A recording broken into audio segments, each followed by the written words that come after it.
What makes a king truly great? Is it the vast kingdom he rules, the strength of his army, or the wealth he possesses?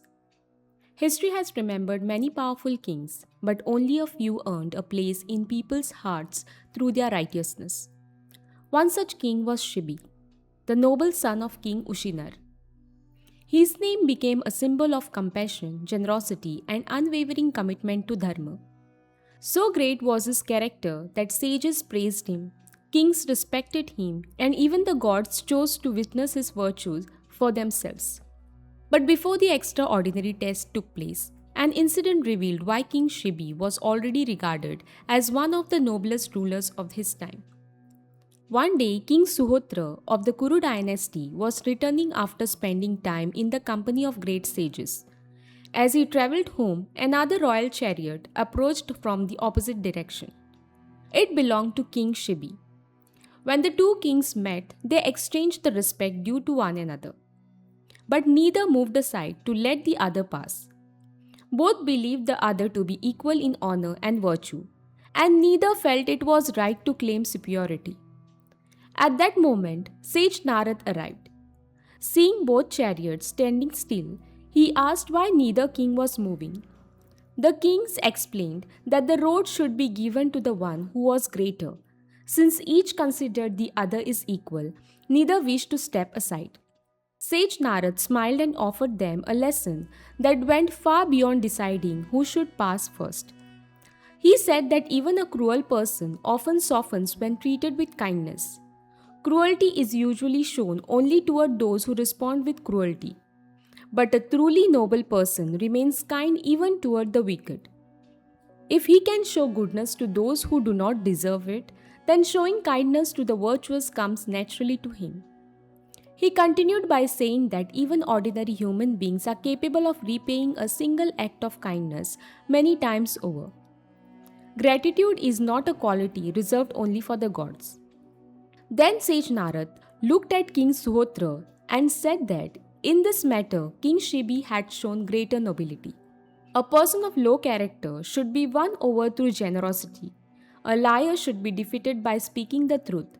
A cruel person should be conquered with forgiveness, and a wicked person should be transformed through good conduct. Finally, Sage Narad said, "Both of you are noble kings, but the one who is truly more generous should willingly give way." Hearing these words, King Suhotra immediately understood the deeper meaning behind the sage's advice. Without hesitation, he moved his chariot aside, honored King Shibi, praised his noble character, and allowed him to pass first. This was how Sage Narad himself declared the greatness of King Shibi. King Shibi was not the only ruler whose life reflected the ideals of a true Kshatriya. There were many kings who believed that protecting righteousness was more important than protecting their own wealth. Among them was the famous King Yayati, the son of Nahush. One day, a Brahmin came to his court seeking help.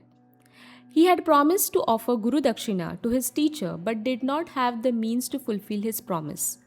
Standing before the king, he spoke honestly. "O king, I have come seeking charity so that I may fulfill my promise to my Guru. Many people dislike those who ask for help. So before I ask for anything, tell me truthfully, can you grant what I seek?" King Yayati replied with calm confidence, "I never speak proudly about the charity I give. When something deserves to be given, it should be simply be given. That alone brings honor. A Brahmin who asks for something through righteous means is dear to me. I never become angry with someone who comes seeking help, and once I have given something in charity, I never regret it." With those words, King Yayati gifted the Brahmin 1,000 red-colored cows. The Brahmin gratefully accepted the gift, and his promise to his teacher could now be fulfilled. Stories like this spread far and wide, reminding people that true greatness lies not in power but in character. Among all such kings, however, King Shibi stood above the rest. His righteousness became so well known that one day the gods themselves decided to test whether his virtue was truly as great as the world believed. Indradeva and Agnideva came together with a plan. Agnideva took the form of a frightened dove. Indradeva became a hawk and began chasing the dove as though it was his prey. The terrified dove flew desperately in search of safety until it reached the court of King Shibi. The king was seated on his royal throne when the trembling bird flew straight into his lap seeking refuge. The royal priest immediately understood the situation and informed King Shibi that the frightened dove had come seeking refuge from the hawk. Having surrendered itself to the king's protection, it now looked to him for safety. The dove pleaded, "O king, I have come to your refuge. Please save me. Do not hand me over to the hawk." It then revealed that it was not an ordinary bird, but a sage who had assumed the form of a dove. Having sought the king's refuge, it placed its life entirely in his hands. It described itself as a celibate ascetic who had devoted his life to studying the Vedas, performing penance, mastering his senses, and faithfully obeying his teacher. Declaring itself completely innocent and free from wrongdoing, it once again appealed to the king for protection. Just then, the hawk also arrived. Looking at the king, it said, "O king, do not stand in the way of my food. Return the dove to me." King Shibi looked at both birds with surprise. Their words were thoughtful and spoken in flawless language. Never before had he heard birds speak with such wisdom. Realizing that this was no ordinary situation, the king carefully considered what was right. King Shibi knew that someone who seeks refuge must never be abandoned. He looked at the hawk and said, "If a frightened being comes to me for protection and I hand it over to its enemy, I would fail in my duty as a king. A ruler who betrays one who has sought his shelter loses the blessing of his kingdom. Rains no longer fall at the right time. Seeds fail to grow. And when such a ruler himself faces danger, no one comes forward to protect him. His children do not live long. His ancestors lose their place in the world of the forefathers. Even if he reaches heaven, he is cast down, and the gods themselves turn away from him.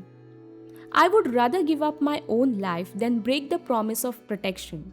So I cannot hand this dove over to you. But if there is anything else you desire, tell me. I will gladly give it to you." The hawk listened and replied, "O king, I too have a duty. I survive by eating flesh. If you protect the dove, then you must also ensure that I do not starve. If you truly wish to save the dove, cut flesh from your own right thigh. Place it on a weighing scale against the dove.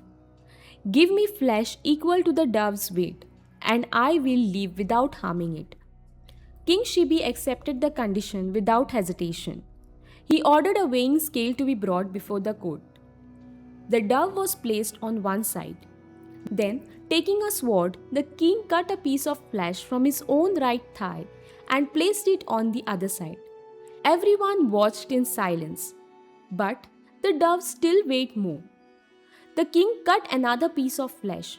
Still, the dove's side remained heavier. Again and again, he cut flesh from his own body and placed it on the scale. Yet, no matter how much he offered, the dove outweighed it. The people in the court were filled with shock and sorrow. They watched their king endure unbearable pain, yet not once did they hear a word of complaint from him. There was no regret on his face, no anger, no hesitation. His only concern was to keep the promise he had made to someone who had sought his protection. Finally, realizing that nothing less would balance the scale, King Shibi made his decision. He stepped onto the weighing scale himself. If his own body was the price of protecting the helpless, he was ready to offer it without a second thought. The very moment the king offered himself completely, the hawk spoke. "It is enough. The dove has been protected." As soon as those words were spoken, the hawk disappeared. King Shibi looked at the dove with wonder. "This was no ordinary hawk," he said. "Tell me, who was he?" The dove then revealed the truth. "O king, The hawk was none other than Lord Indra, the king of the gods, and I am Agni, the god of fire. We came here to test the greatness of your righteousness. You are willing to sacrifice your own body to protect one who had come seeking refuge. Your compassion, your courage, and your commitment to Dharma have proven to be exactly as the world praises them. Agnidev then blessed King Shibi for his extraordinary sacrifice. The wounds he had suffered after cutting his own flesh to save the dove were healed instantly. The skin at the place of the wound became beautiful and golden, and a pure pleasant fragrance began to spread from it. Agnidev further blessed King Shibi that from his very mark on his thigh, he would be blessed with a glorious son named Kapotaroma, who would bring great fame to his lineage. Having bestowed these blessings, Indradeva and Agnidev revealed their divine forms and departed. King Shibi's fame spread even further. There was nothing he refused to give when someone came to him with a genuine need. One day, his ministers asked, "Maharaj, what inspires you to give so freely? You are even prepared to part with things that no one would normally give away. Do you do this for fame or glory?" King Shibi answered with complete simplicity, "I do not give charity for fame. I do not give it to gain power or wealth. I do not give it hoping for enjoyment or reward. I give because this is the path followed by the righteous. The noble ones who came before us lived by these values, and it is my duty to walk the same path. When the good have shown us the right way, there is no better path to follow." King Shibi's story reminds us that true greatness is not measured by power, wealth, or fame. It is measured by one's willingness to uphold Dharma, even when it demands personal sacrifice.